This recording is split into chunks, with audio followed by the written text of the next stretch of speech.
How are you handling what this does for RJ Harvey, and what kind of role do we see like J.K. Dobbins kind of slotting in here with the Broncos? Honestly, I'm not scared. In fact, I drafted a bunch of RJ Harvey and best ball early on when he was going after guys like Kenneth Walker and Alvin Kamara, which I liked. I liked that spot. Then he started moving ahead of those guys. Then he started moving ahead of like the next group of guys, and I kind of backed off a little bit.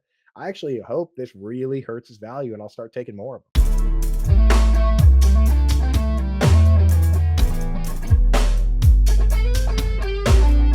What's going on, Sharp Football Fantasy family? It is your resident Swami of Konami, Rich Hribar. I'm still here with Andrew Cooper of Fantasy Alarm. As a reminder, you can listen to a show on Sirius XM on Wednesday nights, 6 to 8 p.m. Eastern. You can also check out their draft guide at the website right now. Andrew, we are going to get into some news here. We actually had news, mid-June. It's not just, best shape of our life season. It's not just, this rookie looks good in shorts. We had a couple signings this week, a couple veteran signings in Nick Chubb going to the Houston Texans and J.K. Dobbins. So we're going to kind of talk, through some of the scenarios of, why these guys signed there, and, if they do not have kind of an impact on, the incumbents there, and, Joe Mixon, and then obviously RJ Harvey, who is, one of the hot polarizing names of kind of this offseason. We don't have a really strong group of polarizing names, but he's kind of, you see a contingency that are either in and out of him. Let's start with Nick Chubb, though, because he was the first signing.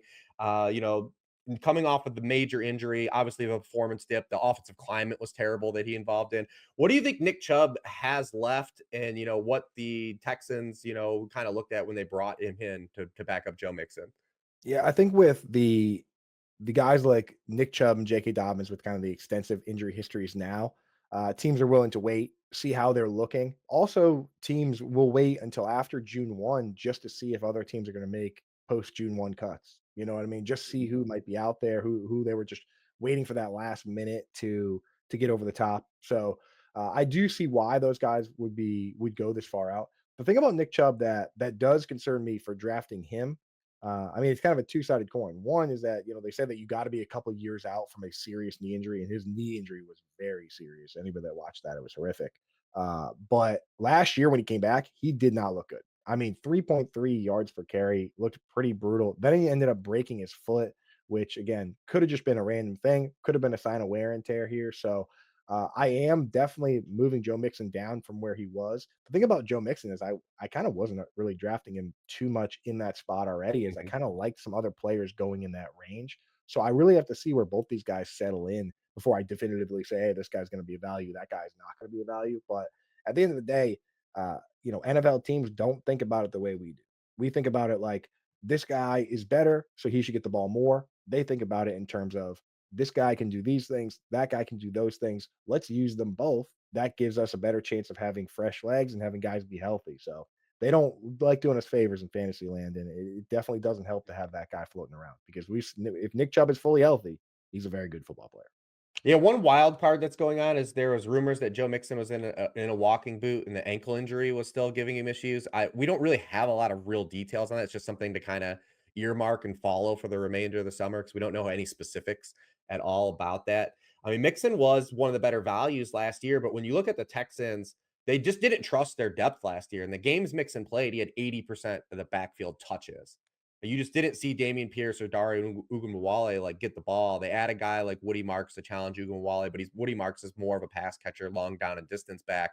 So they just probably wanted also some veteran insurance. It's funny that Damian Pierce gets no love because he still had explosive plays last year. I think Damian Pierce had 2 of the 5 longest runs last year in the NFL. It's crazy, man. It's Damian Pierce and Tyler Algier. Like whenever they're in the game, they look good. Like they're good. These are good football players, but then the teams just they don't seem to like them. I don't know what it is. I'll also say for Joe Mixon, like in Dynasty, I'm very like, and I've been a supporter of Joe Mixon because he does come out and give you 1,200 plus yards from scrimmage every year. Like he gets it done. But like at this stage, especially with I do kind of look at some of the off field stuff, and everybody knows what happened with in college with the punch and stuff. But I mean, like he had the issue with the waving the gun around, and then you have somebody get killed on your property, and then the Bengals were like, okay, we're done with you, and we're gonna. They took basically all the money they saved and they gave it to Zach Moss. So for me, I think that goes beyond just like the production. If you're going to bring in a guy that everyone believes is a worse player just to get him away from what you're doing, what you're building, I don't know. I'm really starting, and now they're bringing in Nick Chubb. I think it's time to get off Joe Mixon's wild ride. Just wait a little bit for the dust to settle, because if you try and trade him today, everybody knows what you're doing, and they're not going to buy it. You got to wait a little bit, let people forget about the whole Nick Chubb thing, and then try to move Mixon. I think. And the other two factors we have when we have an offensive coordinator change in Houston, obviously Bobby Slowick, and there was a lot of discourse on Bobby Slowick's tenure in Houston in terms of play calling, but he did institute a run game, an outside zone run scheme that has been successful in all iterations of where the coaching staff has gone, right? I will say this on air, on record. I like Bobby Slowick. I think he got railroaded a little bit. It's like I liked the scheme he brought in. His first year there, he brought in the fullback. They ran a very similar scheme to what he did with the 49ers, and CJ Mhm. looked great. And Nico Collins and Tank Dell looked great. And Dalton Schultz was Dalton Schultz, which is fine. And with the fullback and everything, they ran the ball well. And then the very next year, they turned around and said, "Hey, we love what you did. We brought you in to do what you do. Why don't you do something totally different? And we're going to get rid of your fullback, and we're going to give you 3 wide receivers in Nico Collins and Tank Dell and Stephon Diggs." And then They all got hurt. Tank Dell, they all get hurt, and then they go, "You're fine." Right? It's just like I feel like if Clint Kubiak, like if this is a year where the 49ers and the Dolphins and the Seahawks all succeed with that scheme, somebody should be going to Bobby Slowick and saying, "Hey, you know what? Do you still remember some of those plays from when you were playing, when you were over there with Shanahan? Do you think maybe you could come here and do some of that?"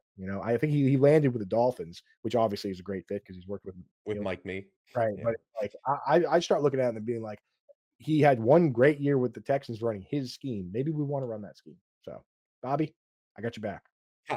Yeah, they brought in Nick Caley though, who comes from, the McVay tree. So it's like McVay. they at least are in the right shopping aisle Yes, of yeah. scheme, but I will say this, I wanna give you a shout that, what I do for tight end, which kinda like we do, I like to call it the reverse sear, right? We load up on running back and wide receivers, and then we kind of try and find that breakout quarterback or tight end. You with the Konami code, and also you kinda keeping an eye on this McShanahan tree for us. We love what you do. all of the guys. We love what you do. It's like I because of the information you put out there, I'm willing to start my drafts at times with 9 running backs and wide receivers, and then I'll just kind of go with I'll go with the Konami code, or I'll go with Yeah, uh, McShanny guy. a McShanny guy, whoever Rich is Yeah. on. So we Yeah, appreciate you, brother. and it's not just those 2 the success of those coaching staffs that they have success, it's combined with where the NFL is right now. We've seen the defensive meta switch. Obviously, your grandma knows about 2 high safeties, like, she's Right. telling you about how much shell coverage everyone's playing and how, the long bomb is gone from the NFL, and, you're seeing a lot more dump offs and intermediate passing, and these guys that are the counter to that has been like, "Oh, you wanna play coverage? Guess what? We're gonna run the football on you." And Right. that's why these schemes are having so much success right now and Yeah. have been successful because and McVay's system plays 3 wide receivers, but they are predicated around running the football, which is interesting. It's Right. like interesting dynamic because those guys can all run block. A lot of those receivers, that's what they value in that scheme. Yeah, But you do the have that change. pre-snap McVay offense is the funniest thing, because 'cause he'll Yeah. just send guys in motion over and over and over until he can figure out what the defense is, right? It's just like, "All right, you go. All right, now he goes." He's just moving guys around until it's like, "Okay, we figured it out. They're in cover 8. All right, snap it." It's like it is funny watching them do the pre-snap stuff just to try and figure out what's going on back there. And the other kind of like hanging element with the Texans is the offensive line still. And you can say, hey, well, the offensive line sucked last year. Joe Mixon was fine, right? But this still is like when you look at this on paper, this is like a complete island of misfit toys. Like the names that they've brought in, and obviously moving, Tunsil, getting rid of Shaq Mason, but like Cam Robinson, Trent Brown, Ed Ingram, Laken Tomlinson, like these guys have all been like kind of cast aside at like various spots the past few years. Half of them don't even play. It's still not flattering on paper where you're excited about the offensive line. It's a who's who of who has been criticized for their effort. And you know what I mean? Like Cam Robinson and Trent Brown especially. Like Trent Brown will have things in his contract about like weight. Like with the Patriots, they were like weighing him in and be like, "You just lost $25,000. because you just couldn't stay in shape. So like, yeah, I do have some concerns about the offensive line. So I just in fantasy football, do you like do you need, even if you're doing like $150 maxing out a tournament, do you need to have every player? I don't know. I don't know if I need to have Texans running backs. I think it might just be a stay away from me. As it may be oversimplifying it, but I might just be staying away. Yeah, I mean, you brought up, liking some players in Joe Mixon's area a little bit more, and we'll see where he ultimately falls, and then we can kind of calibrate some of the names he's going around. But he had been going, up against guys like Kenneth Walker, Chuba Hubbard, James Conner going after Alvin Kamara. Like, are you buying any of those guys in that range? Are those guys on that list for you? Yeah, Chuba Hubbard and James Conner are like clear, like robust RB2 type guys, right? I do worry a little bit when you watch the interviews with Trey Benson this year. He doesn't sound like a guy that wants to play more. He sounds like a guy that's been told that he's playing more. So I do worry about that. And James Conner kind of always gets hurt. But the one guy from that group that I love is Kenneth Walker. And I mean, we've talked about it with the You're scheme. Clint Kubiak, yeah. Clint Kubiak. Came over, right? He was the 2023, he was a pass game coordinator for the 49ers. He brought that scheme over. He brought in the fullback. So Alvin Kamara led that backfield in snaps. And the guy who had the second most snaps in the backfield, it wasn't Kendra Miller, not Clyde Edwards-Helaire, not Jamal Williams. It was Adam Prentice. It was the fullback. And that's why you saw Alvin Kamara on pace for his first ever 1,000-yard rushing season before he got hurt. He was the RB1 through 6 weeks and the RB2 through 12 weeks behind only Derrick Henry, right? So like, and Kubiak was on a 1-year deal. He didn't get fired. They scored 91 points over the first 2 Oh, weeks oh, before buddy, Eric, I know. right? I was counting those best ball dollars 2 weeks in, and Me too, buddy, bro. we got nothing. I was looking at my like teams with like Kamara, Rashi Rice, Chris Godwin. I was like, Shaheed. rich. Yeah, we were pretty rich there for a couple minutes, right? But but I just like he didn't get fired. His contract was up and he left. And when he left, he brought Rick Dennison with him, who is a great O-line coach. And just like they did with with McDaniels when he left the 49ers, the first thing they did was go get Teron Armstead to beat Trent Williams, and then they brought in the fullback Alec Ingold. They did the same thing with the Saints. They drafted Tyler Fuaga, and then he comes to the Seahawks, and what do? They bring Rick Dennison, and they draft a offensive lineman in Gray Zabel in the very first round. And this offensive line can't have less continuity than it did last year. Literally, one of their players retired during the season. Right? Like Yes. Connor Williams retired during the middle of the season. So like the offensive line de facto has to have at least more continuity this year. But I think with those guys, they're going to be ready to rock and roll and run the football. And that's great news for Kenneth Walker. And if I don't get Kenneth Walker, I will like if somebody takes him before I can, I'll spitefully draft Zach Charbonnet later because I want access to this scheme. I like it. Yeah, the most frequently used offensive line combination for the Seahawks last year was on the field for 30% of their snaps last year. Brutal. That was the ninth lowest in the league. And you brought up we brought up the scheme change, and you look at what he did for Kamara. I mean, 50% of Alvin Kamara's rush attempts were on outside zone last year. Is the highest rate of his career, and that's been a nice little split for Kenneth Walker. So far for his career, 4.4 yards per carry on outside zone runs, 3.8 carries on non-outside zone runs. So hey, we'll look at that and say, hey, maybe there's a little bit more upside. And he's another guy too. We got to follow some injury news for over the course of the summer because we just don't know how serious any of this stuff is. Supposedly he's Yeah. dealing with some lingering ankle stuff. So we'll follow that. But I love those guys too. And James Conner is just one of those guys. Like, how many years does he have to keep being a value? Eventually the bananas always turn green, but That's the player that or always turn brown. I'm sorry. They right. start green. They always turn brown. So maybe it'll be this year, but he's been so effective in that scheme with Drew Petzing. Yeah, well, that's the kind of those are the guys I love in Dynasty. I love like the injury prone label guys because I'm building a juggernaut. I'm trying to win. So like give me all the Keenan Allen and James Conner or whatever because when they're healthy, I'll start them. And when they're hurt, I'll just pull another stud off my bench because I'm good at this. So like in Dynasty, it's so easy to paper over those problems. In redraft, best ball it's tough because you just lose the guy, right? Like last year, Yeah. my team that made it very deep when James Conner finally got hurt, it missed the game. It ended up being the last week of the season, and it probably cost me thousands of dollars. But let's not talk about that. Football season is right around the corner, and there's no better way to lock in your fantasy dominance early than with Best Ball on DraftKings, where you draft once and ride your roster all season long. And right now, DraftKings is giving all customers a can't miss offer. Draft one, get one. Enter a lineup in the $15 million best ball contest for just $20, and you'll score another best ball ticket to play free for a share of $15 million, giving you a second shot to win big. It's easy. Just draft your dream team once, no weekly management required, and let your top scorers automatically start each week. Across the whole season, every breakout star, every clutch play, every touchdown will count towards your quest for a share of $15 million. And if you're looking for someone to plug into your best ball lineup, there's nothing better to buy than year two wide receivers. Looking at wideouts that have been selected outside of the top 24 based on years in the league, second year wideouts have delivered the highest hit rates for beating their ADP and delivering wide receiver 1 and wide receiver 2 scoring seasons. Download the DraftKings Daily Fantasy app now to draft your $20 best ball lineup to play for a share of $15 million and get a second ticket to play free for a share of $15 million.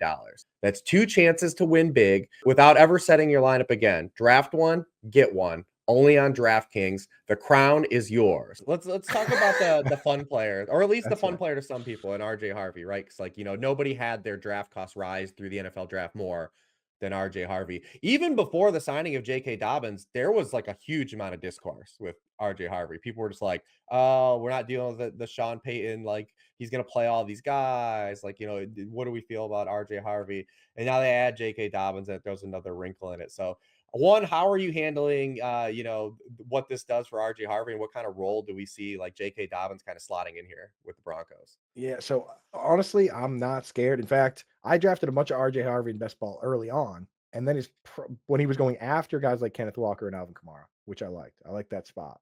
Then he started moving ahead of those guys. Then he started moving ahead of like the next group of guys, and I kind of backed off a little bit. I actually hope this really hurts his value, and I'll start taking more of them because I look at this scheme and what these guys want to do. I mean, Sean Payton, everyone knows he likes throwing to the running back, but Joe Lombardi, man, I went back and looked at every offensive coaching staff Joe Lombardi's been on for the last 18 straight years.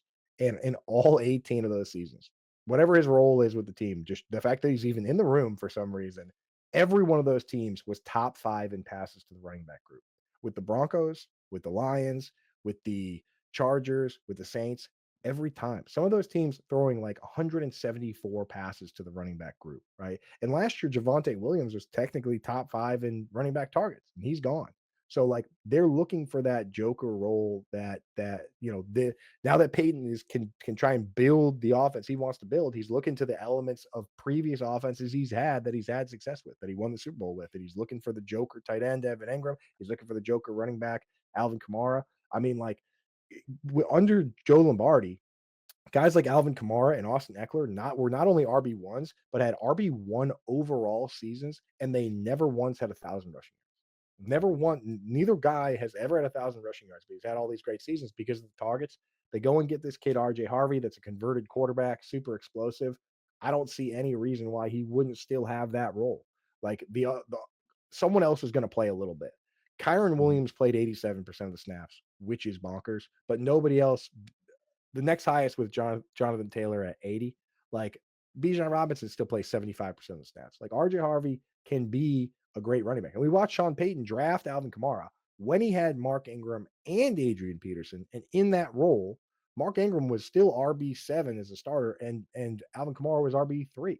We watched Dan Campbell, who is the assistant head coach for Sean Payton, go to the Lions, and they had David Montgomery, and they drafted Jahmyr Gibbs.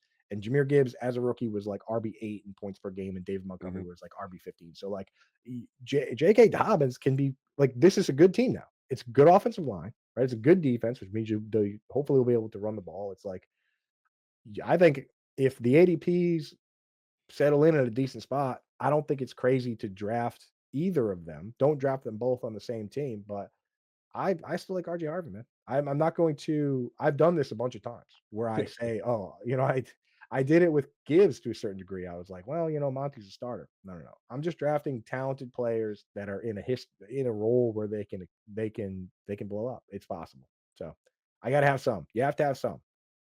Yeah, I mean, you look at Dobbins, and after those opening two games, I mean, he wasn't really an effective back. I mean, he was 36 in success rate, 30th in stuff rate. He was 30th in yards after contact per run.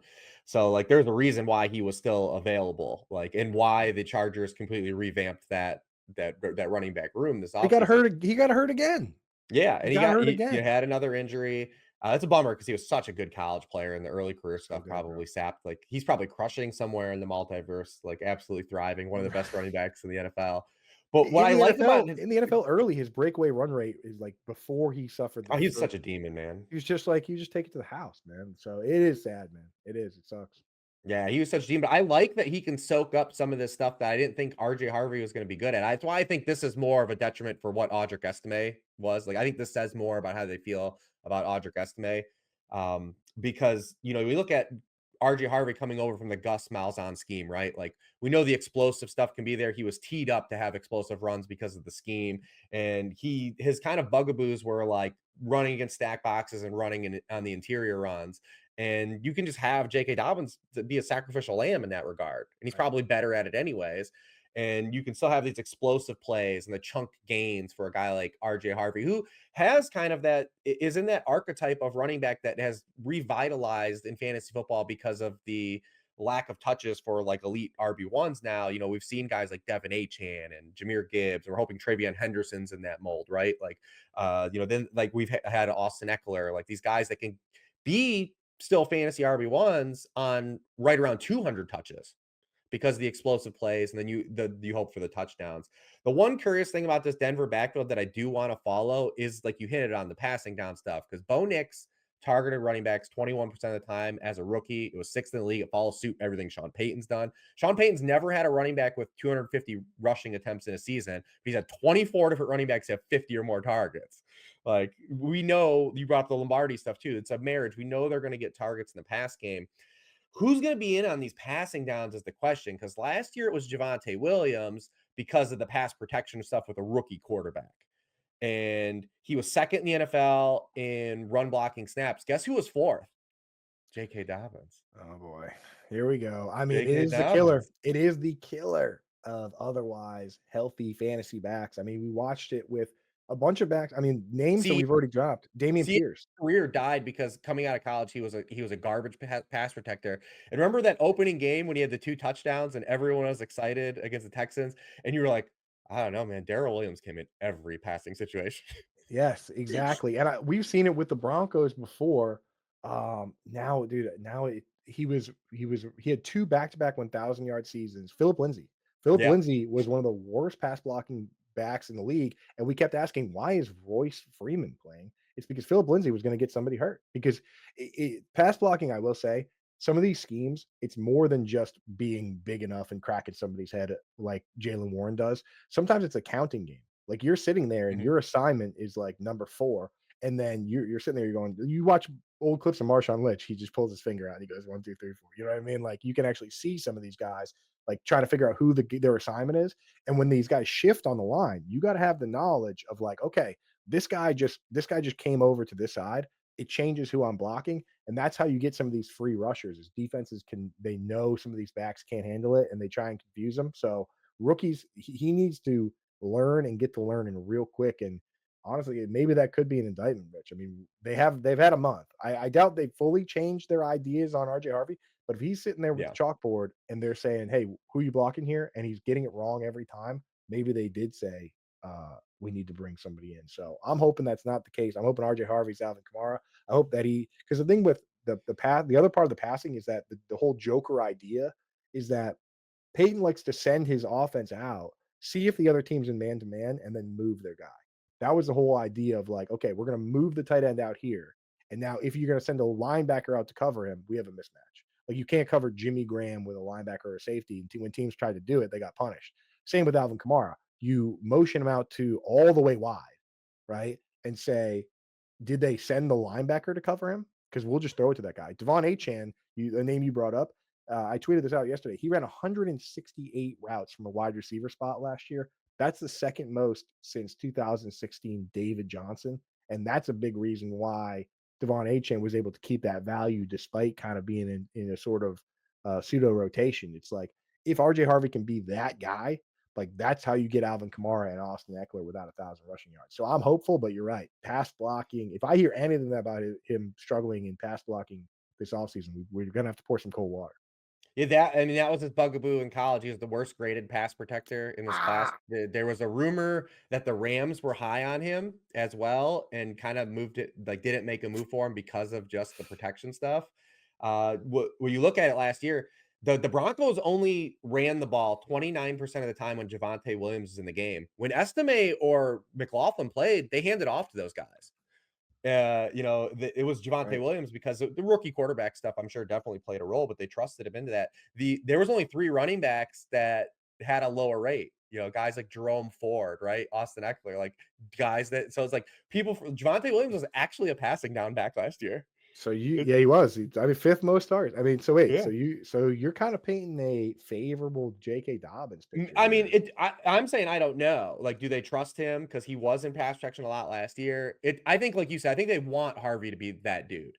Right. They want Harvey to fit that archetype, right? Like to That's the be idea. that, and it's up Well, for him to they wanted fail. Greg Dulcich to be their Well, joker, and he he face yeah, plant. yeah. They gave him 8 targets in week 2, and he dropped 3 of them, and we've never heard from again. So Well, listen, the guy that Sean Payton has traded up for hasn't had. He almost has a Kyle Shanahan type red ledger going for him right now, but trading a whole draft for Marvin Mims and Adam Troutman, and like we can't get these guys on the yeah, field. so I guess we'd be very careful. And the Adam Trotman small school corollary to a UCF back. Shout out Ashland. This is scaring me, man. Because the thing is, the upside is so high for RJ Harvey, but you're right. Because with Sean Payton, he is a doghouse coach. Like guys like Bruce Arians and Sean Payton, like Oh, I mean, Estime fumbled 2 of his first 9 touches last year. We didn't see that dude until like the ever middle of the season. versus Pete Carroll, where it's like you could fumble your cereal onto his lap, and he would still let you. He was right. Like how many times did Chris Carson fumble? You couldn't. They would give him the ball. He would fumble 4 times in 2 games, and they give him the ball more. So it's like some coaches are forgiving on that, some coaches Mhm. aren't. And Sean Payton, if you get on the bad side of Sean Payton, you are under the doghouse. Yeah, for me with Harvey, it just comes down to what's the actual cost going to be, and then the format. I definitely I'm not that really scared at all because the projection, like we kind of hit that, didn't change for me. I never had him projected for 300 touches, so it Right. didn't really alter a lot. It hurt Estime more than anything. We have to see who the passing guy is going to be, but in these best ball leagues, I still think his per play, per touch upside is still worth the squeeze, especially where he's going, around some of these guys that we know are probably more like floor based guys. And maybe we get the pure run out where he just runs pure and he does pick up the pass protection stuff and the ultimate run out, right? We can play for the apex range of outcomes. But if he ends up falling to like the RB2, RB3 like world cutoff, I mean, that's still like an easy upside pull. Like when you're talking about him versus guys like, DeAndre Swift or like a Tony Yeah. Pollard or Pacheco. If he starts going in that area, dudes, I mean, like you said, this offensive line's too good. We expect the team to continue to be good. Um, That's I'm where generally not scared. That's where he was going. That's where he was going Yeah. after the draft because we still had the dynasty wall was up, where it's Mhm. like our dynasty mind wouldn't let us take RJ Harvey ahead of a Marion Hampton, and they wouldn't let us take him ahead of Trayvon Henderson. And then once the redraft brain kicked in, he got shot way up the board. So hopefully he does come back down there because where he's going now, if you miss, it's very painful. Yeah, Very painful. absolutely. All right, that was a great segment there on some of the actual NFL news we had this week. We're going to do one more segment here with Andrew Cooper covering some mid-range wide receiver twos. Are they upside picks or are they trap plays again? So definitely check that out on the next show.